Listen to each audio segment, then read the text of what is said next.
আপনি কি ফ্রিতে আলবেনিয়া আসতে চান? জাহাজে করে কোনো টাকা পয়সা কিচ্ছু লাগবে না। অতি সত্বর জরুরি ভিত্তিতে যোগাযোগ করেন ইতালির প্রধানমন্ত্রী মোসাম্মদ জর্জিয়া মেলোনির সাথে। ডাইরেক্ট আপনাদেরকে আলবেনিয়া পাঠায় দিবে ভাই। যাই হোক, আজকের ভিডিও সচেতনতামূলক ভিডিও। আমি কয়েকটা শুধু নিউজ আপনাদেরকে দেখাই। এইখানে দেখেন, জার্মানিতে নতুন ইলেকশন আসতে যাচ্ছে আপনার ফেব্রুয়ারির লাস্টের দিকে। জার্মানির অবস্থা আমি বলি না, কিন্তু বলবো, দাঁড়ান ওয়েট করেন। পলিটিক্যাল সিচুয়েশন এত বাজে হয়ে গেছে, সে বলছে যে সে যদি চ্যান্সেলর হয়, প্রথম দিনই অভিবাসন যেই নীতি আছে সেটা চেঞ্জ করে সে বর্ডারে আবার সেই কন্ট্রোল বসায় দিবে। ফ্রান্সের কথা যদি আপনি ধরেন, ফ্রান্সেও একই অবস্থা, তারা আবার সেই অভিবাসন নীতি কঠিন করে ফেলছে। ওই সাইডে হাঙ্গেরির অবস্থা দেখেন, এইদিকে পর্তুগালের অবস্থা দেখেন। পুরা ইউরোপ জুড়ে, পোল্যান্ড তো আছেই কত আগে থেকে ভাই। ডানপন্থী দলের জয় জয়কার। যাই করবেন ভেবে চিনতে ঠান্ডা মাথায় করেন। ছোট একটা ভুল করে ছোট একটা ভুল করে নিজের জীবনটা নষ্ট করে দিয়েন না ভাই। আপনাদের কাছে রিকোয়েস্ট করতেছি, আমি বারবার বলতেছি, আজকের ভিডিওটা সচেতনতামূলক ভিডিও। আপনাদেরকে জাস্ট রিকোয়েস্ট করতেছি, যারা রোমানিয়া আসছেন, বুলগেরিয়া আসছেন, সেনজেন হয়েছে, তাই বলে আপনি ওইখান থেকে লাভ দেয় ইটালি বা অন্য কোনো দেশে গিয়ে আপনি কাজ করতে পারবেন না। এত সহজ না। আপনি গিয়ে পলিটিক্যাল শেল্টার অ্যাসাইলামের জন্য আপিল করতে পারবেন না। যান, আমি আপনাদেরকে মানা করতেছি না। যদি আপনার ভালো লিঙ্ক লবিং থাকে তাহলে আপনি যান, গিয়ে ওইখানে উকিলের সহায়তা নেন। উকিল ছাড়া কোনো কাজই করতে যায় না। প্রথমত, আলবেনিয়ার যে প্রজেক্ট, এটা অবশ্যই আপনার শুধুমাত্র ভূমধ্যসাগর বা সমুদ্র পথে যারা আসবে তাদের তাদের মধ্যে থেকে যেসব সুস্থ সবল যেই পুরুষ আছে তাদেরকেই আলবেনিয়া পাঠানো হবে, কথাটা এইভাবেই আসছে। কিন্তু তাদের ইন্টেরিয়র যেই কমিটি আছে সেইখান থেকেও ডিসিশন আসছে যে তাদের যদি তারা প্রতি মাসে 3,000 লোক পাঠাবে। $700 মিলিয়ন প্রজেক্ট। সোজা কথা, $700 মিলিয়ন বাংলা টাকায় হিসাব করেন কত শত কোটি টাকা আসে।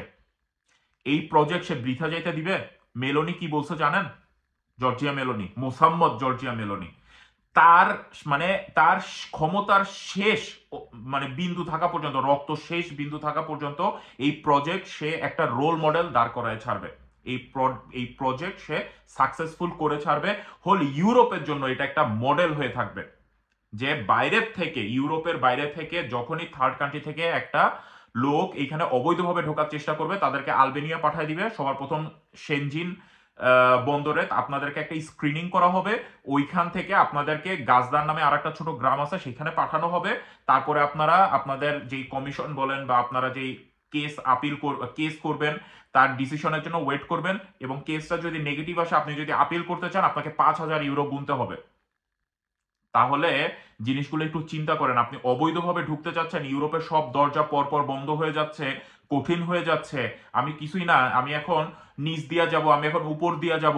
উপর দিয়া নিচ দিয়ে অনেকেই বুঝে, অনেকেই বুঝে না। আপনি প্রথমে আসেন মধ্যপ্রাচ্যে, দুবাই, সৌদি আরব, কাতার, বাহরাইন, ওমান, আহ, কুয়েত।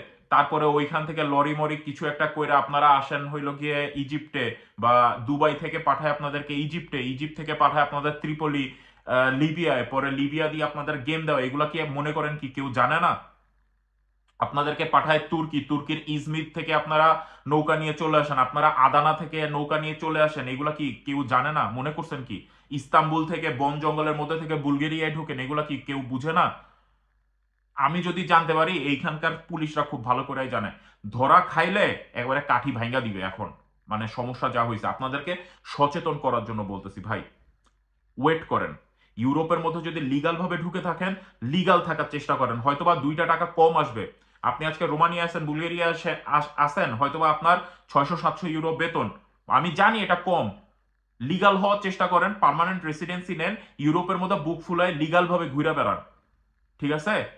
এখনো প্রায় জার্মানিতে এই যে প্রায় 10 বছর হয়ে গেছে, দেখতে দেখতে 10 বছর হয়ে গেছে। আপনাদের সাথে যে ভ্লগিং করতে করতে 2 বছর কেমনে চলে গেছে আল্লাহ মাবুদ জানে।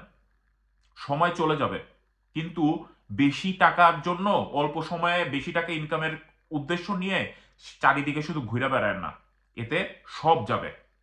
আপনি পলিটিক্যাল কেস অ্যাসাইলামের জন্য ক্লেম কইরা না বাংলাদেশ যাইতে পারবেন, না অন্য দেশে যাবেন, আপনার ফিঙ্গার থাইকা যাবে। কবে না কবে আপনার কমিশন আসে। এখনো বহু লোক ইটালিতে বাস করে, বিশ্বাস করবে না, তারা মানে তাদের মাথা নষ্ট হয়ে গেছে। কেন? এত এই যে মাঝে মাঝে অনেকেই দেখায় ভ্লগে যে ইটালির রাস্তায় রাস্তায় পাগলের মতো ঘুরতেছে।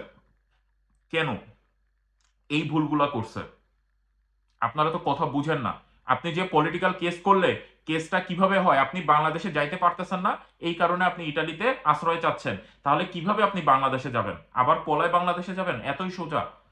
5 বছর 10 বছর হয়ে যাবে, না বাংলাদেশে যাইতে পারবেন, না মায়ের মুখ দেখতে পারবেন, না বাপের মুখ দেখতে পারবেন, না বউয়ের মুখ দেখতে পারবেন, না বাচ্চার মুখ দেখতে পারবেন।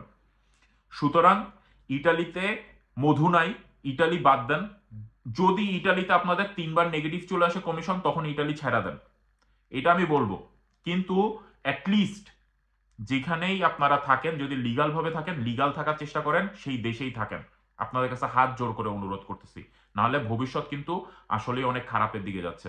ভালো থাকবেন সবাই। আবারও বলতেছি, আমি কোনো ভুল ভ্রান্তি বা আপনাদের মধ্যে বিভ্রান্তি সৃষ্টি করতেছি না, আপনাদেরকে ভয় দেখাচ্ছি না, আপনাদেরকে সচেতন করার চেষ্টা করতেছি। ইউরোপে যেই দিনই পা দিছেন, দয়া করে লিগাল থাকার চেষ্টা করেন। এই কথাগুলো যখন নিজে যাবেন তখন বুঝবেন। আবারও যদি সেঙ্গেনের মধ্যে ঢুকে গেছে বুলগেরিয়া, রোমানিয়া, এই জিনিস আমি বারবার বলি, আপনি 2 সপ্তাহের জন্য ঘুরতে যান, একটা হোটেল নেন, কোনো বন্ধু বান্ধব কারো কাছে গিয়ে থাকেন, আপনি জার্মানি যান, ফ্রান্স যান, ইটালি যান, 2 সপ্তাহ থাকেন, 3 সপ্তাহ থাকেন, 1 মাস থাকেন, 3 মাস আপনি লিগাল ভাবে ওইখানে থাকতে পারবেন, কাজ করতে পারবেন না। যায় দেখেন ওইখানের ভাব গাম্ভীর্য সবকিছু বুঝেন, উকিল ধরে কোনো না কোনো ভাবে কেস করে কিছু করা যায় কিনা দেখেন। দেখে যদি দেখেন যে হ্যাঁ আমার একটা ভালো পজিটিভ কিছু আছে, পরিচিত লোক আছে, সে কাজ করে দিতে পারবে, তাহলে অবশ্যই। যদি দেখেন যে না আমার অম্মকে বলছে আমারে করে দিবে, তাহলে আমি যাই, তল্পি তল্পা গোটা এইখান থেকে সব একেবারে কুন্ডিগুং দিয়া এইখান থেকে আপনি সব ক্যান্সেল করে দিয়ে আপনি চলে গেলেন ওই দেশে, যায় আবার ফিঙ্গার মারলেন, অ্যাজাইলাম ক্লেম করলেন, তখন সবও যাবে, সবই যাবে। 2 মাস দেখে আসেন, 1 মাস দেখে আসেন, যদি পছন্দ হয় থাকবেন, যদি পছন্দ না হয় আবার ব্যাক করে রোমানিয়া বুলগেরিয়া ফেরত দিয়ে আপনি আপনার কাজ আবার শুরু করবেন। আমার কথাটা মনে রাখেন, ঠিক আছে? আপনাদের ভালোর জন্য বলতেছি। ভালো থাকবেন সবাই। ভুল ত্রুটি হইলে ক্ষমা করবেন। আর জাস্ট জাস্ট লিগাল থাকার চেষ্টা করেন। আপনাদের কাছে হাত জোর করে আমি অনুরোধ করতেছি, লিগাল থাকার চেষ্টা করেন। আজকে হাঙ্গেরি বন্ধ হয়েছে, আজকে ক্রোয়েশিয়ার অবস্থা খারাপের দিকে, এখনো বন্ধ হয় নাই, খারাপের দিকে। ক্রোয়েশিয়ার জন্য ওয়েট করেন, কিন্তু তাই বলে সব কিছু ছেড়ে দিয়ে, হাল ছেড়ে দিয়ে আমি 10 লাখ, 15 লাখ, 20 লাখ টাকা খরচ করে শুধু ইউরোপের উদ্দেশ্যে আমি পা বাড়াবো, এই উদ্দেশ্যে আইসেন না। অনেকেই আপনারা রাশিয়ায় ঢুকতেছেন, অনেকে আপনারা ইউক্রেনে আসতেছেন, অনেকে আপনারা বেলারুশে ঢুকতেছেন। কি করবেন আয়সা? আপনাদের উদ্দেশ্য তো সেই হয় জার্মানি, না হলে ইটালি, না হলে ফ্রান্স, না হলে পর্তুগাল। এইখানকার অবস্থা তো আমি আপনাদেরকে চোখে পুরো আঙ্গুল দিয়ে দেখাই দিলাম। এত সহজ না এখানে।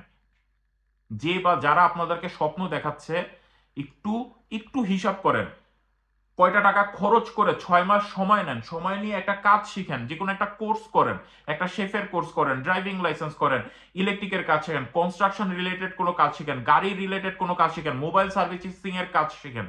কনস্ট্রাকশনের আন্ডারে কত কাজ আছে, ওয়েল্ডিং এর কাজ শিখেন, 6 মাসের একটা কোর্স করেন, 15,000 20,000 টাকা খরচ করেন। আপনি যে এই 50,000 1 লাখ টাকা দিয়ে আবেদন করে বছরের পর বছর বসে থাকেন, এর থেকে 6 মাস সময় নেন, একটা কোর্স করেন, কোর্স করে তারপরে আপনি আপনার ফাইলটা জমা দেন। এটা বারবার আমি আপনাদেরকে বলি। তার কারণ বর্তমান জামানায় ইউরোপে আপনি যদি ভিডিও না দিতে পারেন, আপনি যদি কোনো কাজ না জানেন, হাজার আপনি পড়াশোনা করেন, সেই বেসিসে আপনি ইউরোপে নন স্কিল ভিসায় ঢুকতে পারবেন না। মাথায় জানি থাকে, খুবই কম চান্স, ঢুকতে পারবেন না একেবারে না তা না, খুবই কম চান্স। আপনাদের চান্স থাকে শুধু ফুড ডেলিভারি, হ্যান ত্যান, রেস্টুরেন্টের কাজ, এই ওয়েটার টোয়েটার এইসবের, যার জন্য পূর্ব ইউরোপের বহুত লোক আছে, আর অলরেডি এখানে অবৈধ অভিবাসী বহুত আছে। ঠিক আছে? ভালো থাকবেন সবাই, অনেক কথা বলে ফেলছি, ক্ষমা করবেন যদি ভুল ত্রুটি কিছু হয়ে থাকে। আল্লাহ হাফেজ, আসসালামু আলাইকুম।